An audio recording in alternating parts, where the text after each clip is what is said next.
ए का मान दिया है -1 और 7, बी का मान दिया है 4 और -3 को मिलाने वाले रेखाखंड को 2:3, जब भी आपको 2:3 या आप दे दे 2/3, या तो बाटा में दे दे या ना अनुपात में दे दे, तो आपको कुछ नहीं करना है, ये दोनों सेम के अनुपात में विभाजित कर दिए तो पी का मान पूछ रहा है।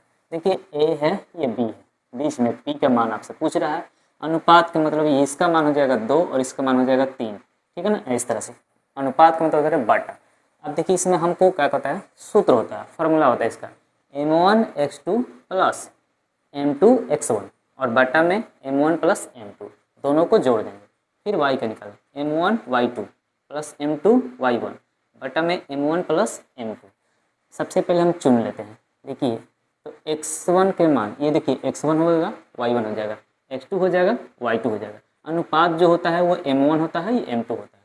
तो x1 का मान हो जाएगा -1 और y1 का मान हो जाएगा 7, फिर x2 के मान हो जाएगा 4 और y2 का मान हो जाएगा -3 और ये हो जाएगा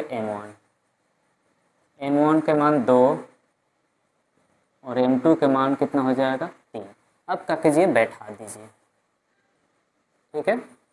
देखिए इसका क्या करेंगे, m1 के मान कितना है 2 है, m1 के मान कितना है 2, लिखेंगे 2।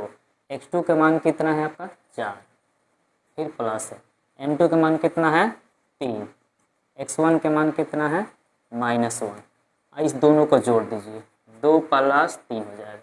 सेम प्रोसेस इस तरह से m1 के मान कितना है 2 और y2 के मान कितना है -3, फिर m2 के मान कितना है 3 गुना y1 का मान कितना है 7, फिर जोड़ दीजिए 2 + 3, 2 प्लस कितना हो जाएगा 3, कर दीजिए इसको। देखिए इसको गुना कीजिए फिर जोड़ दीजिए, इसको गुना कीजिए फिर जोड़ दीजिए, ठीक है ना। 4 में 2 से गुना करेंगे तो 8, प्लस और माइनस माइनस, 3 में 1 से गुना करेंगे तो 3 और इस दोनों को क्या कीजिए जोड़ दीजिए, 3 2 5, फिर इसको गुनिए प्लस और माइनस माइनस, 3 दूनी 6 प्लस होगा और 7 का 21 और ये 3 2 5।